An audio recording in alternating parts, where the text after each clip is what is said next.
Good day, everyone. It's JB, coming to you from somewhere in the record sphere.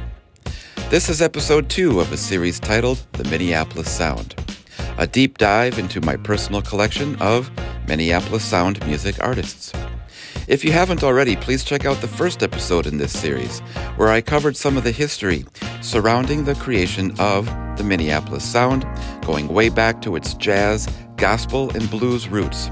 And we looked at early artist influences from the 1950s, 60s, and 70s that helped to build the foundation of what we now call the Minneapolis Sound. We also looked into a few record compilations as well, including Twin Cities Funk and Soul, Lost R&B Grooves from Minneapolis and St. Paul, 1964 to 1979, and the Purple Snow Collection, Forecasting the Minneapolis Sound. This episode begins with an alphabetical look into records that helped to evolve the Minneapolis Sound, whether it be via artist, producer, local recording studios, or other associations. Now, I'll admit that the majority of this part of my collection is 1980s focused. But that makes sense, as it is my favorite generation of the Minneapolis Sound. So with that, let's get started.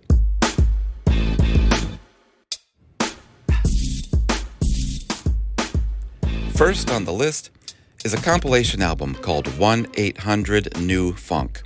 It appeared in 1994 under Prince's NPG record label, and it was meant to showcase artists signed to the label at the time. According to Prince Vault, some of the songs had been released previously, but most tracks were previously unreleased and did not subsequently appear on any other releases. The album produced 2 singles, Love Sign, a duet with Nona Gaye and Prince, and Standing at the Altar, sung by Margie Cox, who had also sang with the Minneapolis band Tamara and the Scene, who we'll talk about more later on. The song Together had previously been available by the NPG, and it was tied to the album Gold Ninja. I say ninja because, hey, I am from Minneapolis, but I'm a white guy from Minneapolis, and I ain't fond of getting myself in trouble, if you know what I'm saying. So 1-800-New Funk runs deep into 90s style R&B, and in some cases, that can be wearing on the ears, in my opinion, but I do have a few favorites. Those include George Clinton's Hollywood, the Nona Gaye song Love Sign, and Color by the Steels. Next on the list is Alexander O'Neal, Hearsay, on the Taboo record label from 1987. This album is quintessential Minneapolis sound. How could it not be, with the likes of Alexander O'Neal at the helm? Like many artists who influenced the Minneapolis sound, O'Neal was born in the South, in Mississippi, and made his way to Minnesota later on. He was originally the lead singer of another Minneapolis group called The Time, when the group first formed in 1980. However, he was dropped soon after. Well, no one could explain the unusual circumstances that led to the literal firing of Alexander O'Neal better than the man himself. Here he is, speaking about this on the JSN Experience.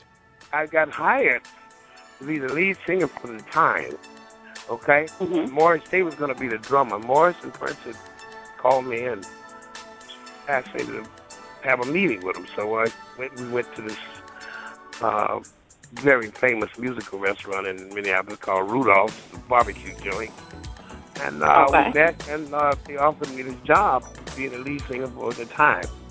And so we started to record and things like that at Prince's house out in Minnetonka. And I started asking questions in reference to the financial aspect of this venture.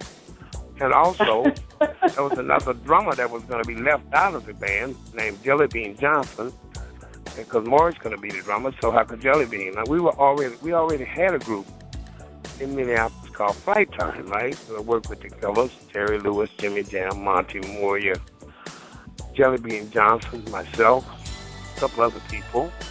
And I felt that, we were in a position where we were close to getting a deal ourselves, because we were in the studio doing things. And, I was questioning them about their decision going on to be the time.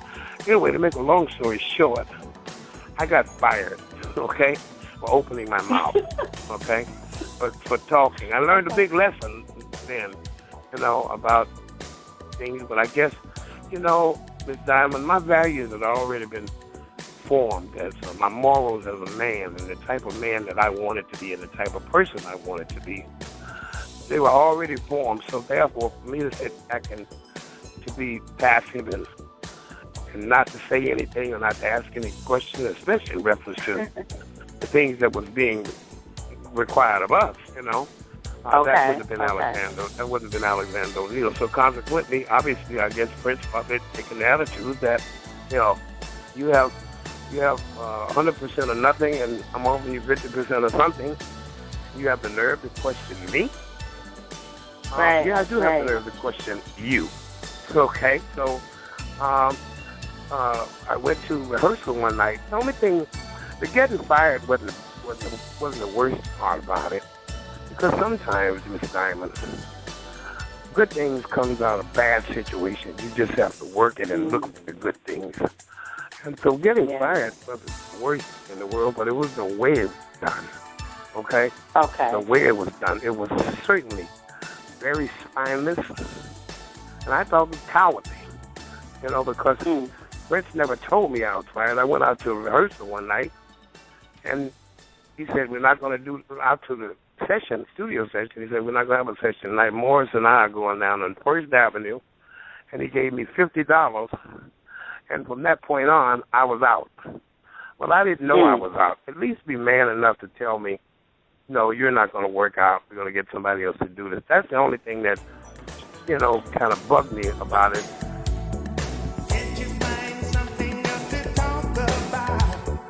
Is this song the only one you sing? Makes you look better when you put things down. Value your opinion. Don't criticize my friends. Criticize my ideals. Don't criticize my lifestyle. I'm fed up 'cause all you wanna do is criticize. Many people say that everything happens for a reason, and I find that's true in this situation too. I can't imagine anyone other than Morris Day as the leader of the time, and I love Alexander O'Neal as a solo artist. So really, even though drama ensued over Prince firing Alex from the time, it worked out in the end. The Hearsay album is a complete album. They really don't make them like this anymore. Each song tells part of a story, and every song is great. Hard Minneapolis funk paired with soulful ballads and skits or intros in between that help to evolve the narrative throughout. I love listening to it from beginning to end, and it still holds up to this day. Andre Cymone hits the stage next with Survivin' in the 80s. This came out of my sister's record collection, and she was nice enough to allow me to add it to my collection, well, after a lot of negotiation. Andre Cymone is a staple of the Minneapolis sound and a close musical relation to Prince. They met early on in school, helped to form the band Grand Central, and were also members of the band 94 East. Andre Cymone's early releases are heavy on the synth and electronic instruments.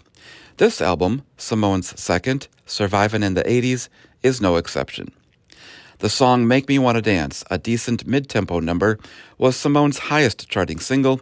It scraped the inside of Billboard's top 40.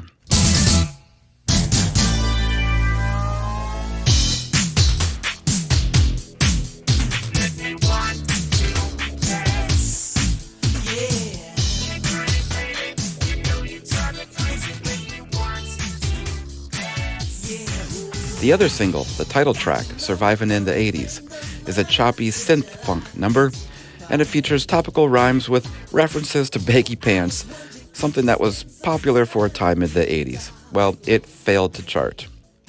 An honorable mention from the album includes MOTF, a slinking, mostly instrumental track. Another Andre Cymone song slips in, and it was one of his most popular songs from the 80s, with the dance Electric. Good morning, people.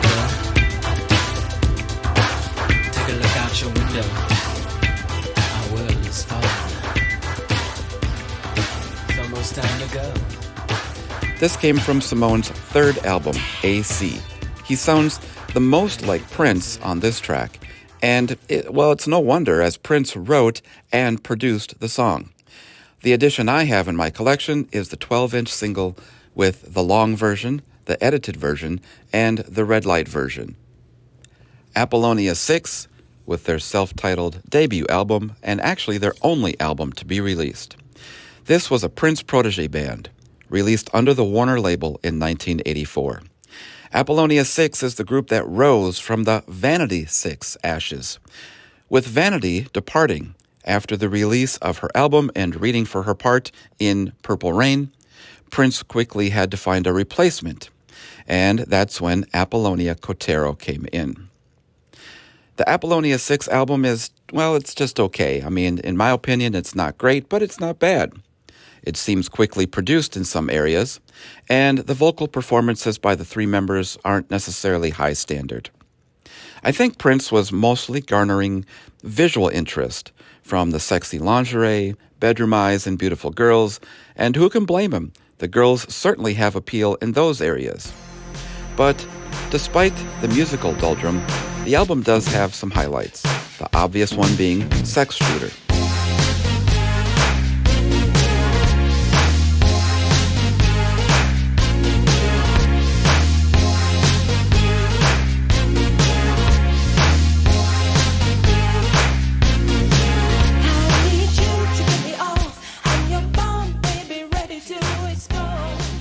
Sex Shooter was the only single from the album and barely reached the Billboard chart, peaking at 85, then falling off after about 6 weeks. But other songs I like from the album are Blue Limousine, Ushishiwawa, and A Million Miles I Love You. Another album off the Warner Brothers label, Chaka Khan's CK from 1988. The album was partially produced by Prince and features Prince on the track Sticky Wicked. The album also features a few other famous artists, including George Benson, Miles Davis, Bobby McFerrin, Stevie Wonder, and Brenda Russell, who worked with Chaka Khan when she was with Rufus and who has a major musical career in her own right. The song Sticky Wicked is a true funk and rap jam written by Prince. And it also features Miles Davis, so this track is definitely a true heavy hitter.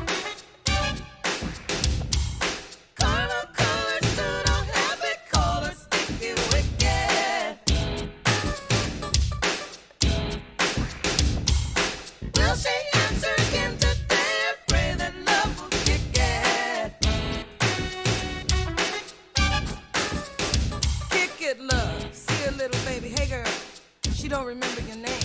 Kick it, love. Mama getting busy. Got no time for games. Kick it, wicked. Now to end off the letter C today, we've got Cherrelle and an album titled Fragile from 1984. This came from the Taboo label, the same label Alexander O'Neal was on at the time, which could be one of the reasons they ended up working together. She was featured on his song Never Knew Love Like This from the previously mentioned album Hearsay, and he is featured on her song Saturday Love, another great R&B jam. Cherrelle's album Fragile was recorded at Creation Audio in Minneapolis. It was produced and arranged by Jimmy Jam and Terry Lewis for Flight Time Productions, also out of Minneapolis at the time. Jam and Lewis also perform on the album, with Jam on synthesizers, piano, and percussion, and Lewis on bass, keyboards, and drum programming. You may recognize Jimmy Jam and Terry Lewis as not only successful record producers, but also as performers from the Minneapolis group The Time. I mention The Time because another member of that group, Monte Moore, is also featured as a performer on Cherrelle's album, with Monte Moore performing synthesizers and percussion. Standout songs include the title track, Fragile Handle with Care, Like I Will, and I Didn't Mean to Turn You On, which was a song also by Robert Palmer. Now comes everybody's favorite trivia question: who released it first, Cherrelle or Palmer? Well, the first release of I Didn't Mean to Turn You On came in this 1984 release by Cherrelle.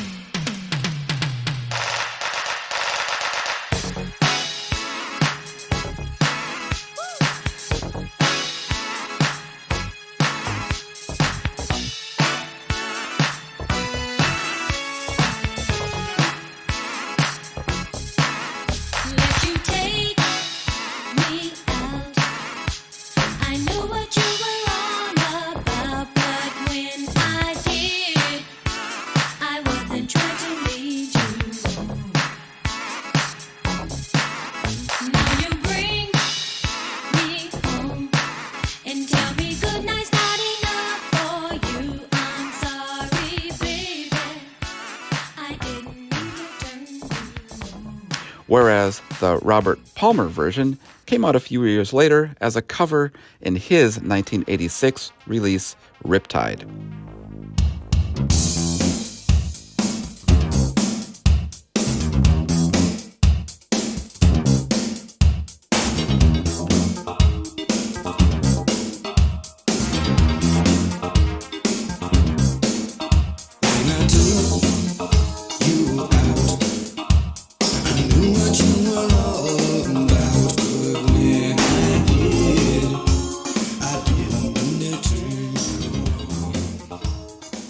Well, that's going to do it for this Minneapolis Sound episode. Join me next time when I cover more from my personal collection from the Minneapolis Sound. I can't wait to tell you more about the artists, spin some songs, and tell some stories. Like the Taboo record label motto says, the earth has music for those who listen. Catch you on the flip side, y'all.